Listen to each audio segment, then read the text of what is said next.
so we can share this.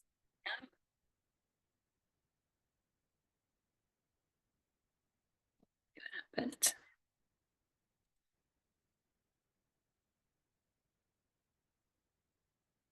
there we go.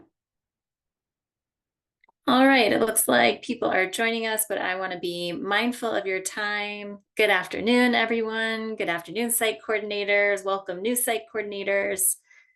My name is Emily Wineski, and this is the Hartford Performs Site Coordinator meeting. Feel free to introduce yourself in the chat. You can put your name, your school name, and if you are a new site coordinator or you're a veteran site coordinator, someone who's been with us since the start. There's a couple, right? There's a couple that have been with us since the beginning. If you're driving, no problem. Be safe on the road.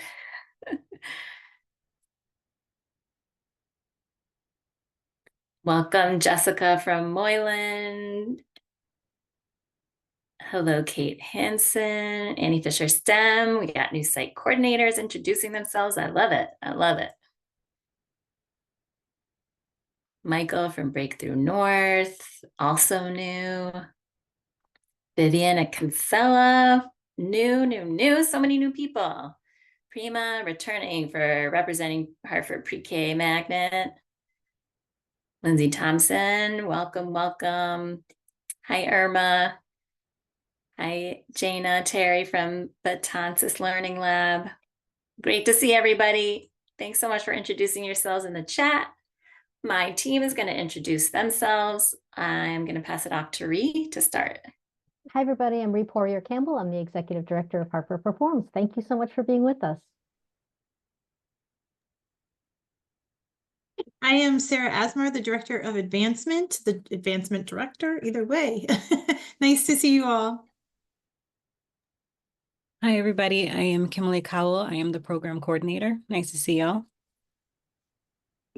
And we have Anna Sobel, who's been working with us over the summer as our interim program assistant.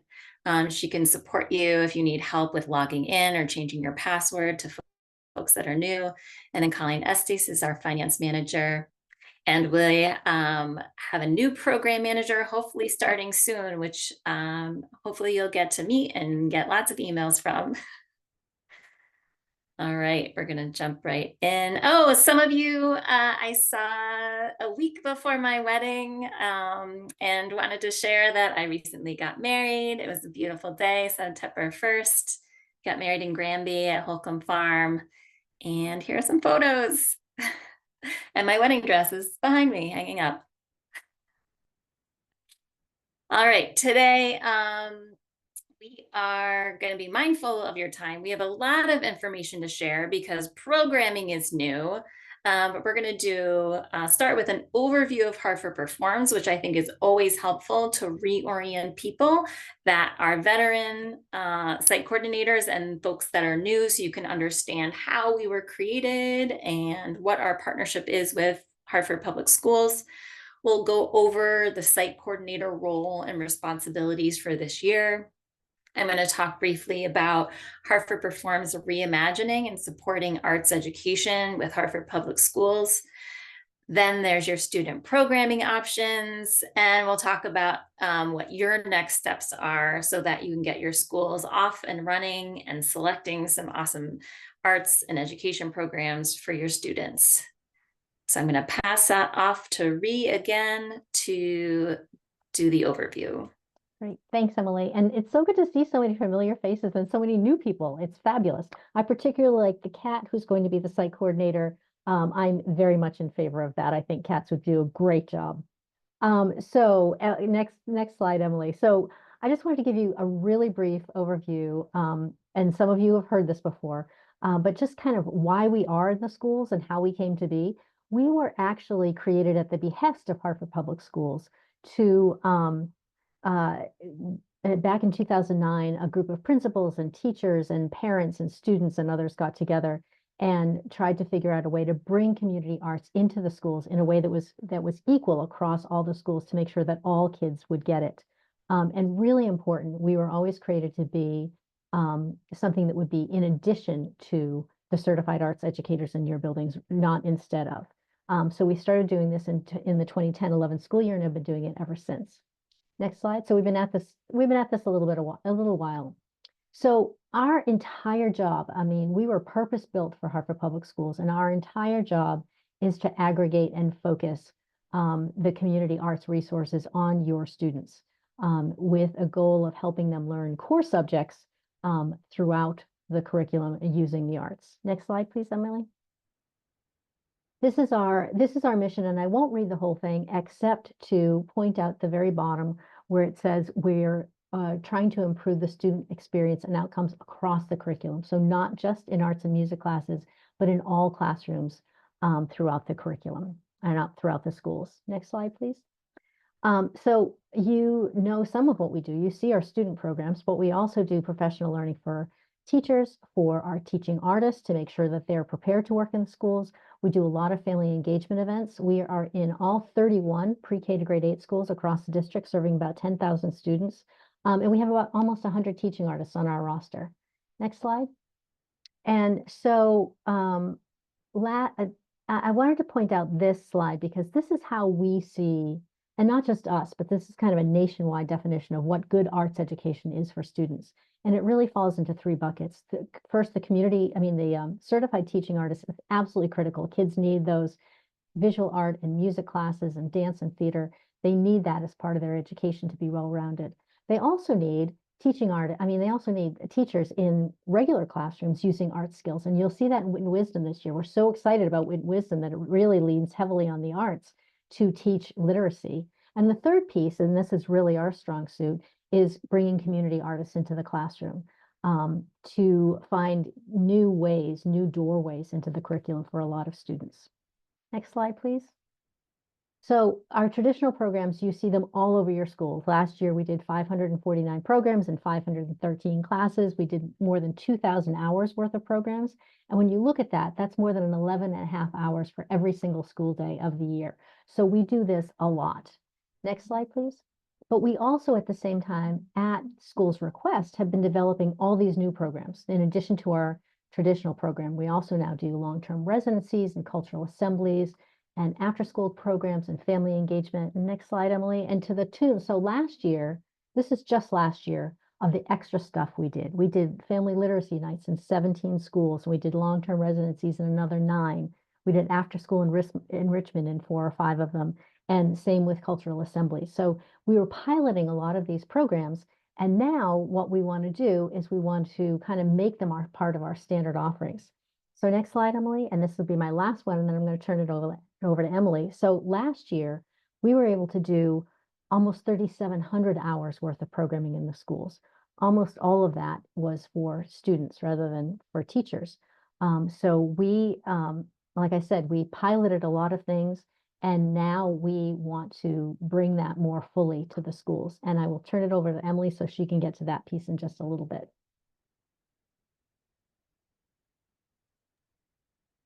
Thanks, Ree. So as site coordinators, your responsibilities, really, you're the school. You are going to help announce this week, hopefully, that out to your staff and the rest of your teacher team that the roster is open and ready to share. You'll share the needed information to ensure that programs are selected successfully. You're going to assist with programming needs, assist with scheduling needs and teacher reminders so that programs get completed. Your responsibility is to verify programs took place at your school on a payment voucher. And I'm going to go through all of this. Your role is to support your school with their other program option selections. Your role is to stay connected and have open communication with Hartford Performs and provide feedback on any improvements that we can do to make our programming more successful in your building. So I'm going to go into all of that a little bit more, but I just wanted to start off by saying thank you for taking on this role in your school building as being an arts advocate and ensuring successful Hartford Performs programs.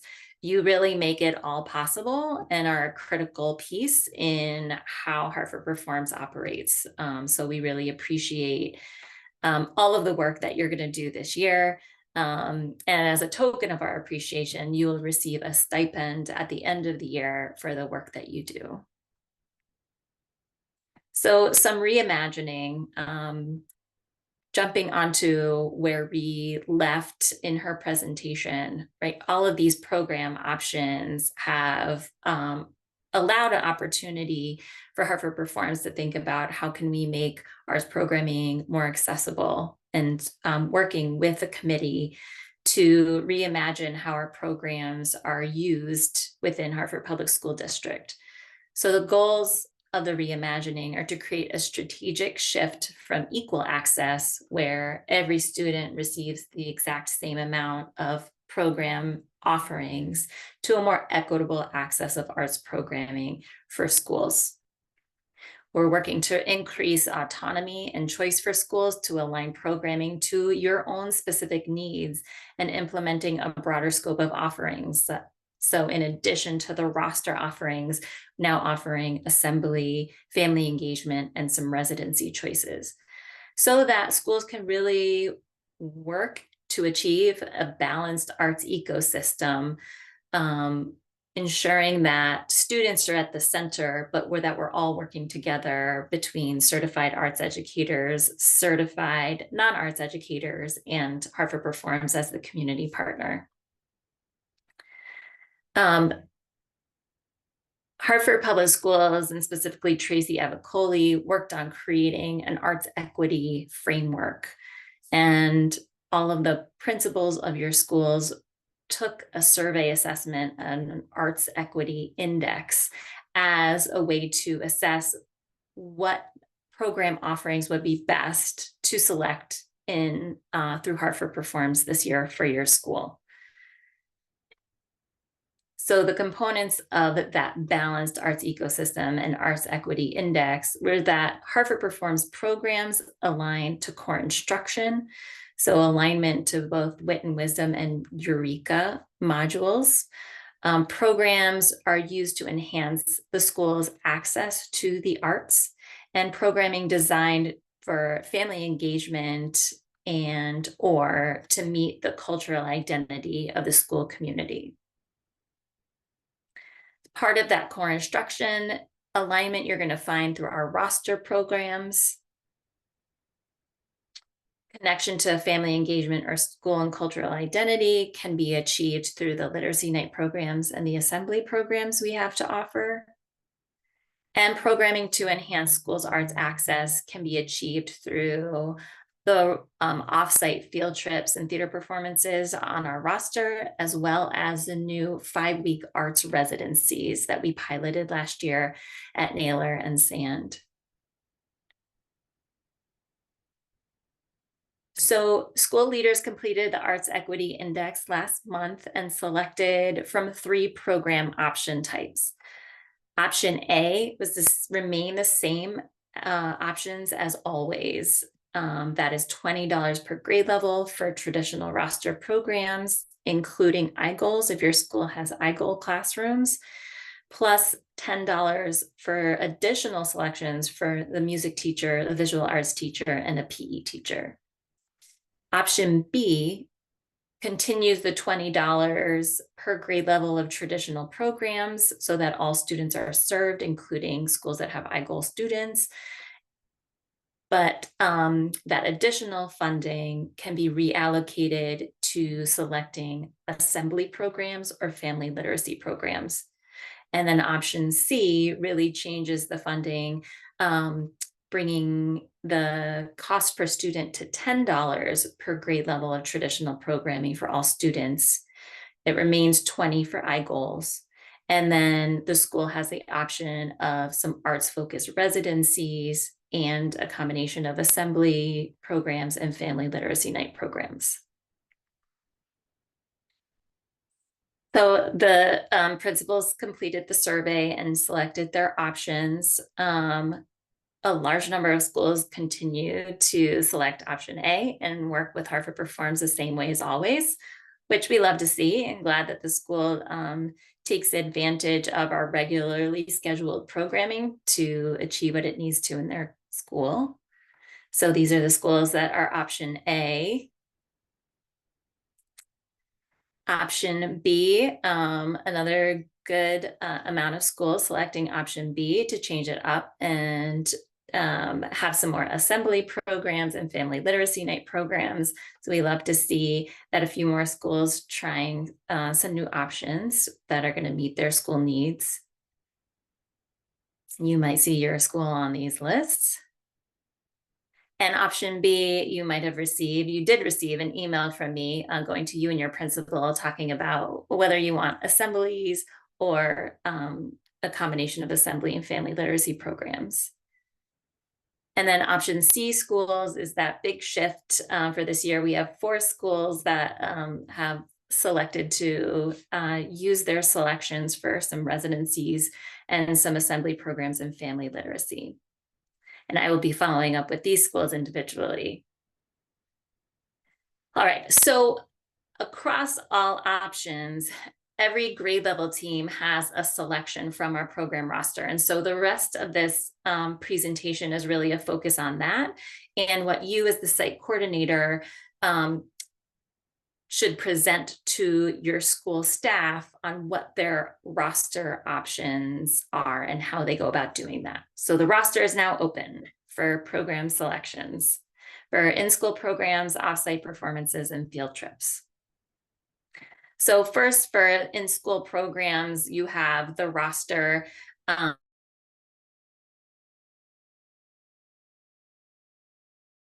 I will be sharing specific Eureka Math module if teachers want to make specific curriculum alignment for K-5. We also have a variety of some offsite performances. Bushnell Children's Theater has a ton of options this year, more than I've ever seen in my time here at Hartford Performs. Heartbeat Ensemble has some performances. Nutcracker is back and is always popular. And of course, Playhouse on Park. Oh, there we go. Okay. Hartford Symphony Orchestra, Cirque at the Symphony, is December 20th this year. They have informed me that Hartford Public School students get priority seating if teachers select this program and book before September 28th. So that deadline is right around the corner. So if schools want to take advantage of going to see Hartford Symphony Orchestra as part of your roster selections, make sure that you take advantage of that. We also have off-site field trips. Hillstead Museum is back on our roster after taking a break. It looks like New Britain Museum refreshed some of their programming. Harriet Beecher Stowe Center also refreshed some of their programming. Their programming is now $5 per student. In the past, it had been free. So just pay mindful attention to that. Mark Twain House continues to be free, along with Wadsworth Athenaeum. And so those are not part of your $20 budget. Those can go beyond, or your $10 budget, those can go beyond. And then we have a new civics programs offered by the Connecticut Museum of Culture and Heritage, Culture and History, sorry, which is really exciting, especially in an election year. We also have some new and exciting programs joining our roster that are in-school workshops.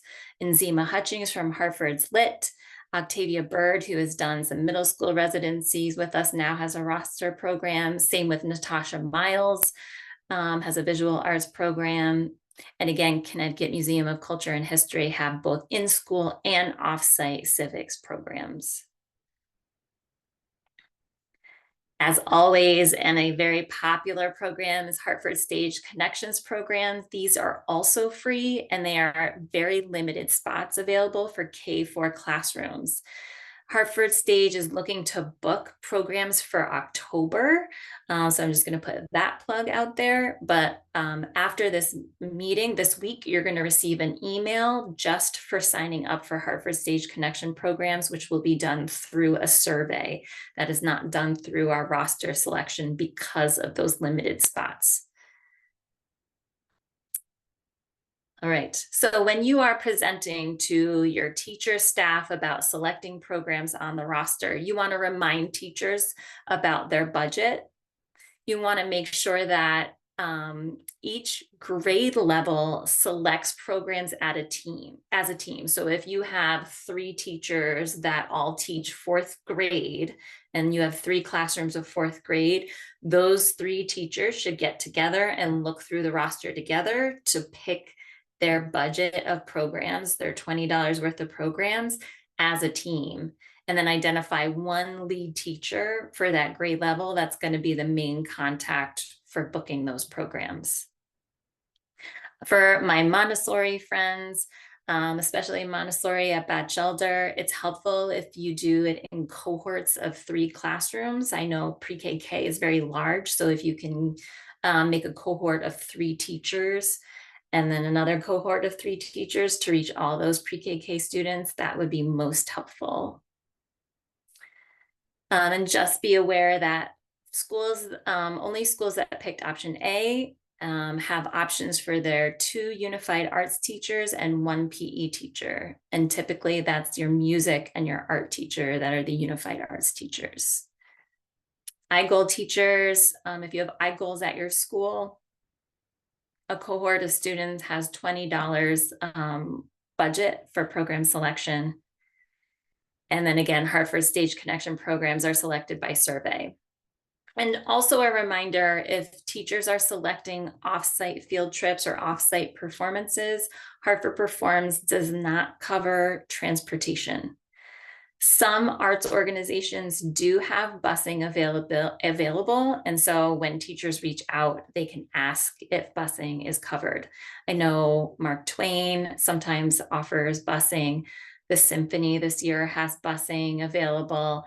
The Wadsworth Athenaeum, it's often a first come, first serve. So if your school is needing help with transportation, the earlier you select your programs and schedule, the better chances you have for transportation.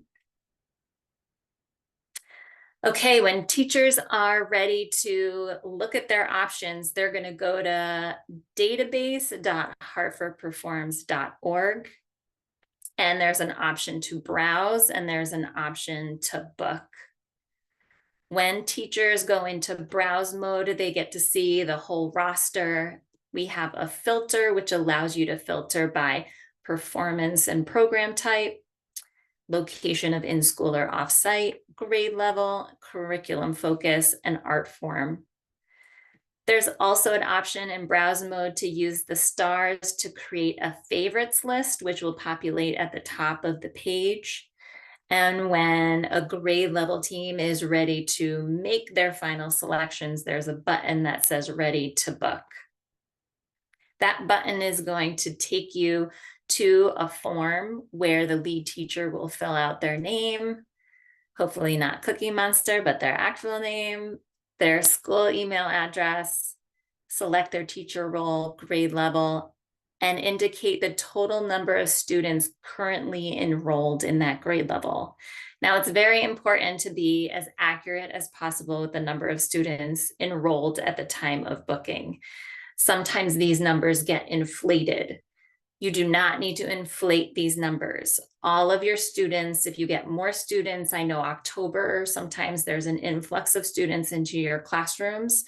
Those students will still be counted in the program and in the tickets. Those numbers can be adjusted in your vouchers and when you confirm with the theater how many students are coming. So please put actual numbers in this box.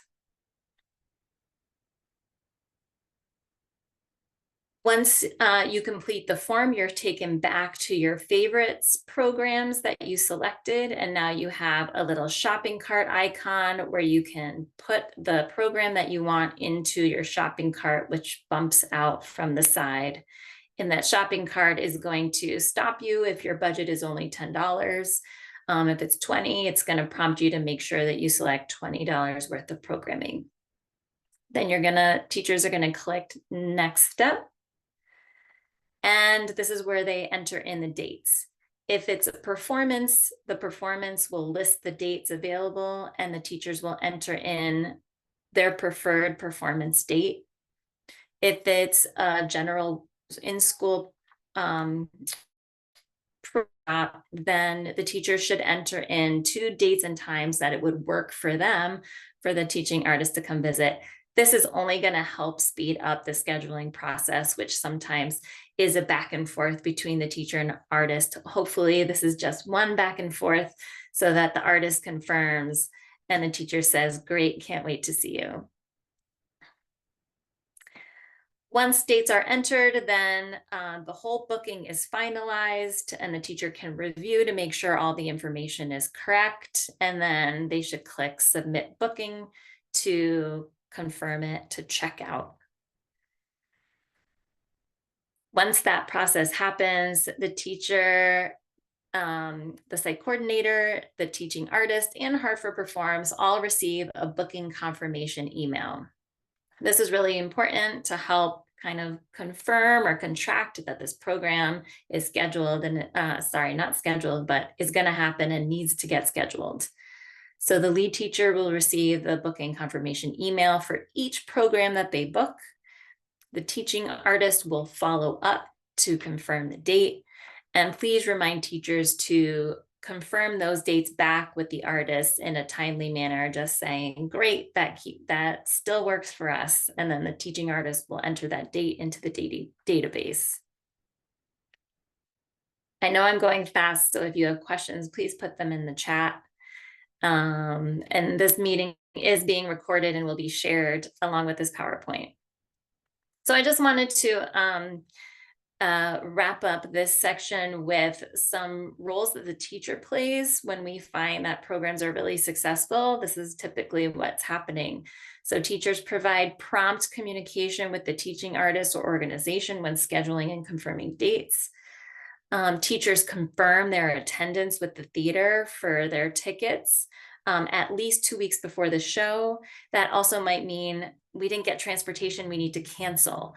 That needs to happen 2 weeks before the show date in order for those funding to not be lost. And then the teacher can select a new program that will better work, possibly an in-school workshop with those funds.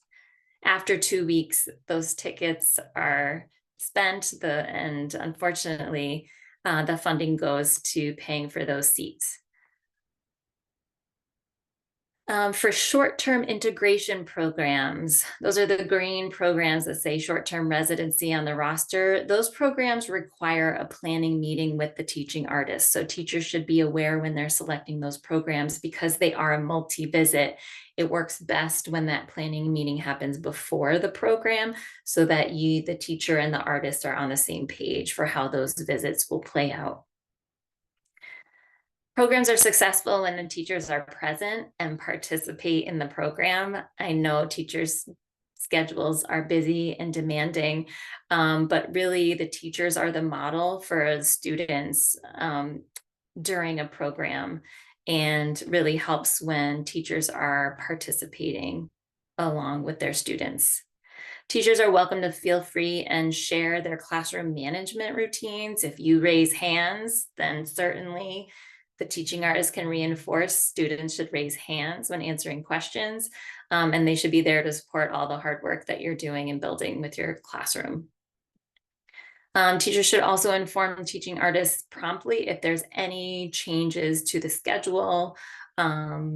We've had picture day happen in the middle of a program, and so just alerting the teaching artists as soon as you know is always helpful. And then please, please, please provide feedback to Hartford Performs if you feel the teaching artist isn't upholding their end of roles and responsibilities.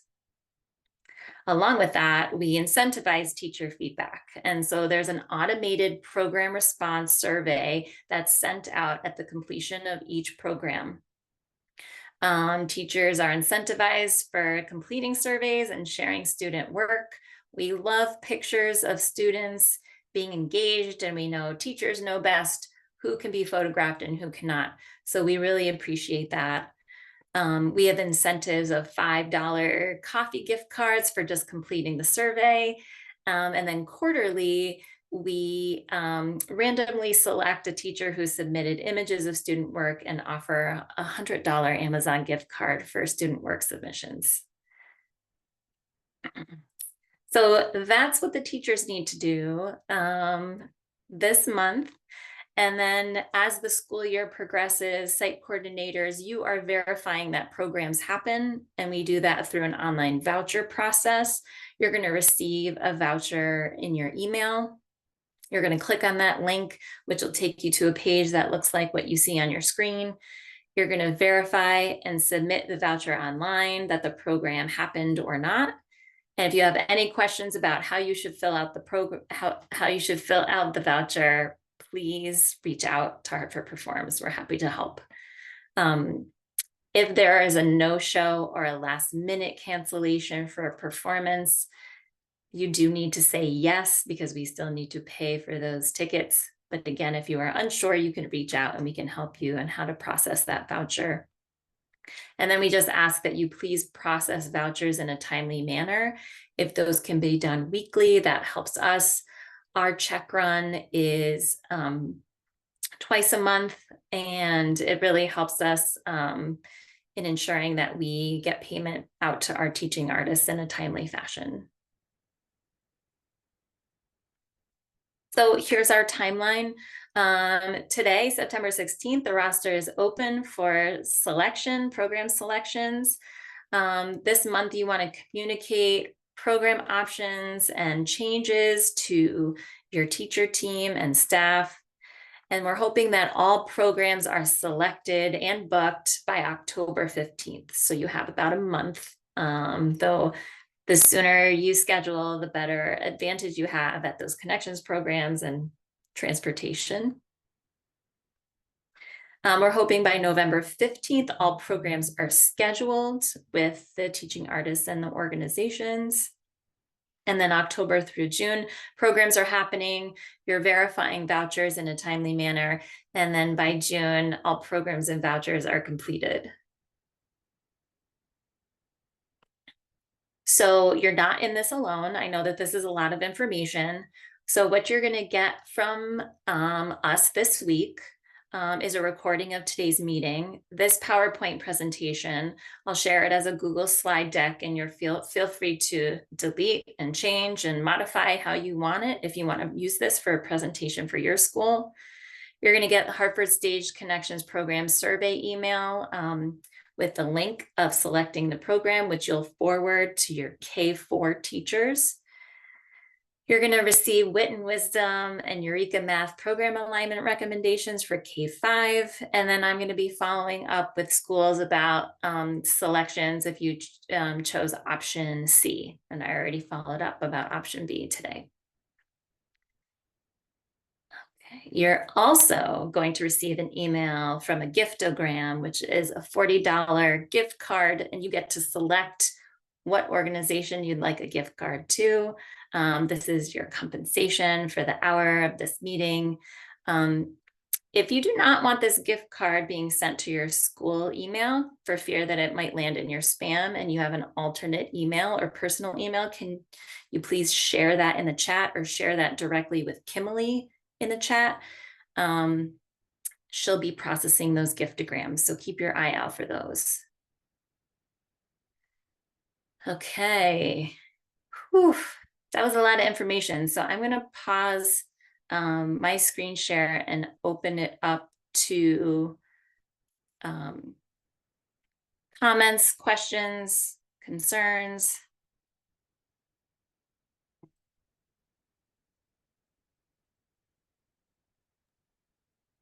Emily, there was a question from Phoebe. Great. Were school leaders given suggestions or program offerings for the assemblies and family nights? And would this have to be organized by Hartford Performs or by the school? Oh, great question. So if your school selected option B, they were shared today, were given offerings of what assemblies and family nights looked like. And this would be organized by the school with Hartford Performs support. We would connect you with the artists, but it would be on the school. If you wanted to do an assembly or wanted to invite families, it is up to the school point person to share that communication and get families and audience members participating. could I ask the follow-up to that? Yep. So were they given, so they weren't given that information until they chose the option? Oh, Or were no. they given the information before choosing their option? Yes, all the school administrators had a very similar, the beginning part of this slideshow was almost a copy paste from what we presented to school administrators, school leaders in August. And then they filled out the Arts Equity Index. So they saw their options for assemblies and family nights. That they could select from, though? That's what I'm asking. Like, was there something that they could see, these are Hartford Performs programs that you could use for your assemblies if you chose option B? Yes. Yep. Oh. I'm sad. Sorry, Phoebe, your folks were there and we did share. I don't think we had all the options, but we had a good selection. We like had half a dozen of each and we showed them. And I know that your folks did talk about it because there were two of them there and they discussed it. Emily, this is Karma. Can you, hi, can you go over the option, option B again? Can you just explain that a little bit more? Because I think what I'm not clear about is that we get the traditional program and in addition we get assemblies. Does that mean that you cover that cost or how does that look? Correct. Yes. So grade level teachers get a $20 program selection budget from the traditional roster programs. And then instead of the additional $10 selections by visual art, music, and PE, that money is reallocated for assemblies or family literacy nights. So Hartford Performs is covering the cost of those assemblies and family literacy nights because the funding is shifted, reallocated. Okay, so the Unified Arts team don't get the selection like they normally do then? Correct. Option Okay. B, Unified Arts teachers do not get the individual selection. However, in my email that I sent out today to administrators, I highly recommended that Unified Arts teachers be involved in the process of what assemblies are being selected for your school. Okay. All right. Excellent. Thank you. Yep.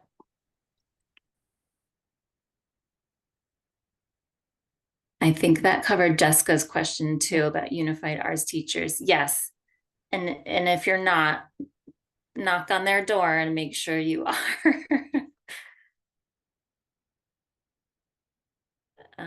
Let's see, I'm scrolling through other questions. Melissa is asking for option C, which Unified Arts teachers are allowed to choose. So for option C, Unified Arts teachers also do not have a choice. The money is cut in half for just $10 per grade level, and then all of those funds, including Unified Arts and half the grade level selections, are reallocated to art-focused residencies and an assembly or family literacy night options. And that probably answers Lynn's question. How many Unified Arts teachers for an option B? That does answer it. Thank you very much. Okay. Okay.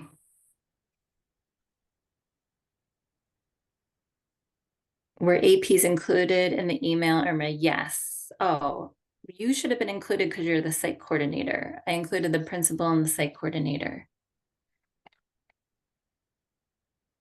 I'll look at my spam, but I haven't received anything from you today. Okay. Oh, but you're at MD Fox. Your option C, which is a little bit more involved, and I have not gotten to that yet, but that will come out this week. I'll make sure you're on it. Okay, thanks. Okay.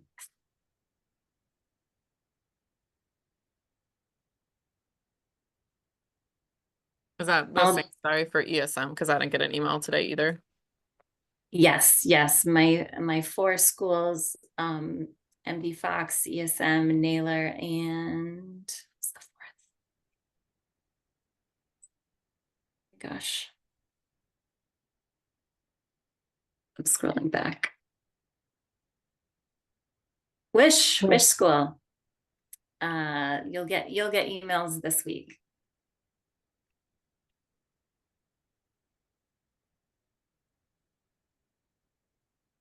It looks like one school wants to change their options. So Emily, Jesse is asking to follow up afterwards. Okay. Yep. Jesse, no problem. We can chat. We might need to chat too. As I said that, I was like, Phoebe maybe wants a follow-up too. That's okay. I know Burns also filled out the survey 3 times and picked a different option each time. So I need to follow up with Burns as well. It's okay. It's a new process. I understand there's some growing and adjustments. So again, I really appreciate having a point person at each of the schools and an interest and investment to have all of these great questions. And we're not robots. We're happy to have conversations and talk through it and what's going to work best for your school. I'm not sure I understand Heather's comment from Breakthrough North, new coordinator, but use Hartford Performs in my PE classes. Okay. Maybe she could explain. Heather, do you want to share? Maybe you're new to site coordinators, but you know our programs. That's how I'm interpreting it. You've done it. You get it.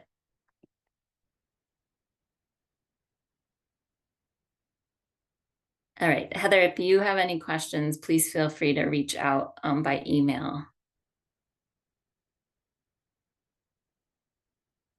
No problem, Jesse. We can chat about Wish. Any other questions that I'm missing in the chat or that people have in the moment? Emily, I don't want to waste a lot of the time because I know Naylor is one of the few that picked option C. But if you could just quickly touch upon I know like the residency program and the literacy nights, are those something that like I would have to put on? Like for like if we chose literacy night, is that something that I would be running? Is there like a program that I would be picking and then I run it? Is that like how it's gonna look? I'm just trying to get an idea of what that might look like for the 4 schools. That's a really great question. So for the literacy night, there's typically been a point person is needed for selecting the book and program and helping with communication to the schools, whether that's the site coordinator or if there's another person on the school leadership team that has connections to, maybe it's the, oh gosh, I don't know the acronym, that family support person. Maybe they might be better coordinating for the family literacy nights. Okay, thank you. Or if you have a literacy person on staff, that decision can be made from the administrative team. Thanks. Just curious on the option for the assemblies, does there have to be a minimum participation or attendance for those assemblies? Can they be focused on, because if you take 4 or 2, that I'm assuming that you could probably split up the grade levels, like you could do a K2, a 3-5, a 6-8. Like, do you have that option? And is there a certain minimum requirement for the assemblies and for the literacy nights or family nights? Question, Phoebe. The assembly is up to 150 people. Um, I might be frozen. Sorry, I think I froze for a minute. The assembly's up to 150 people, and we'd obviously, I think the intention is to have a full audience for an assembly to take most advantage of that program, but we do not have a minimum. It's a way for you to have multiple grade levels experience a performance at once, rather than just a grade level, which is what our roster has, those limitations of just a grade level seeing a performance. This allows you to have multiple. So you could do K1, 2, you pick this artist that's very specific to K1, 2, and then you could pick a different artist or assembly for a 3, 4, 5, or 6, 7, 8.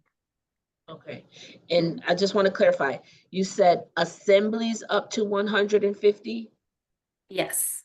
Okay, and then what about the family nights? Like certain same thing or? Family night. So it's a 30-minute workshop. So it's interactive, and I would say works best with 30 to 40 participants. That being said, since it's only 30 minutes, we could do two for two groups of 30 to 40 participants in an evening. So we're there for an hour and we rotate through two groups. It's great when the school has some other event or options, so that group A is with us, group B is doing something else, and then we swap. Thank you. You're welcome. I have a quick All right. question. Yes. For the Hartford Performs Connections, once that email comes out, do teachers sign up for that per classroom, or is that by grade level band? You can do either, and I think the ladies at Hartford Stage understand. So if you want to send it to every K to 4th grade teacher and have teachers sign up their own individual class, Hartford Stage is a per class selection. So it could be either for grade level or by class. Okay. And also we've got a change in the way we're allowed to kind of communicate with the whole school these days, and that we can't really send emails out anymore. So it's a lot, I don't know, it's some new policy that we have that we can't send group emails or something. So I have a lot more sort of specific, just copy paste kind of work to do, but I don't know if anyone else was running into that same issue as me. Okay. That's helpful to know. And I can keep that in mind when we send out the connections programs, that it's going to be a copy paste situation. So I'll try to make that easy for you and other folks that are in a similar situation.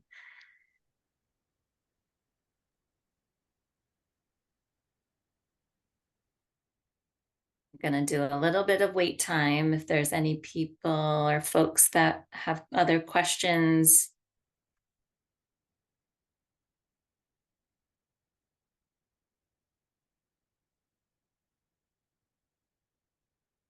How are my new folks doing, new site coordinators?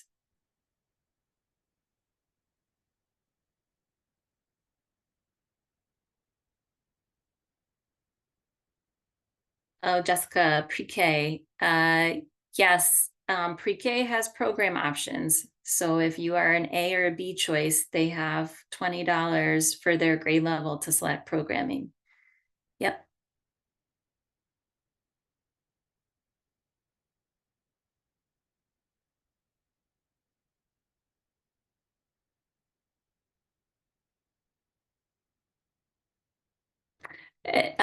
If your school has iGoal classrooms, could you indicate that somehow? That would be helpful. I don't know if it changes year to year.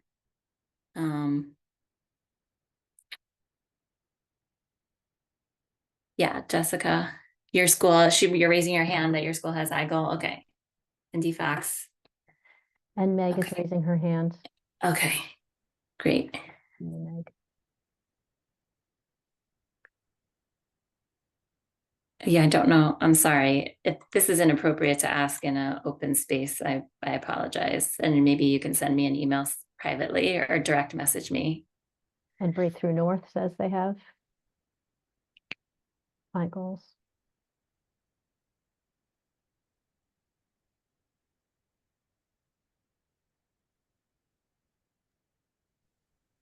Phoebe raised her hand for iGoals as well. Yeah.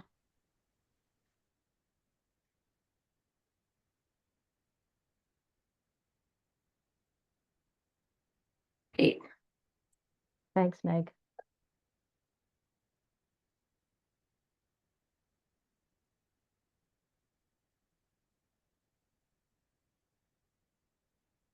All right. Well, I had a lot of information that I wondered if I was going to get through, and here we are at 4:52. So I'm going to gift you back 8 minutes, and all my love and appreciation for all the work that you do, both in your schools and in supporting the arts and Hartford Performs and arts education. You are rock stars and could not be able to do my job without all of you. So thank you so much for being here this evening, taking extra time out of your day. Be on the lookout for emails from me. And I hope you have a fabulous fall, a fabulous rest of your evening. And I'm sure I'll be in your schools and see you soon. All right. Thank you. Catch ya. Bye, everybody. Love you guys. Thank you. Thanks so much. Have a great night.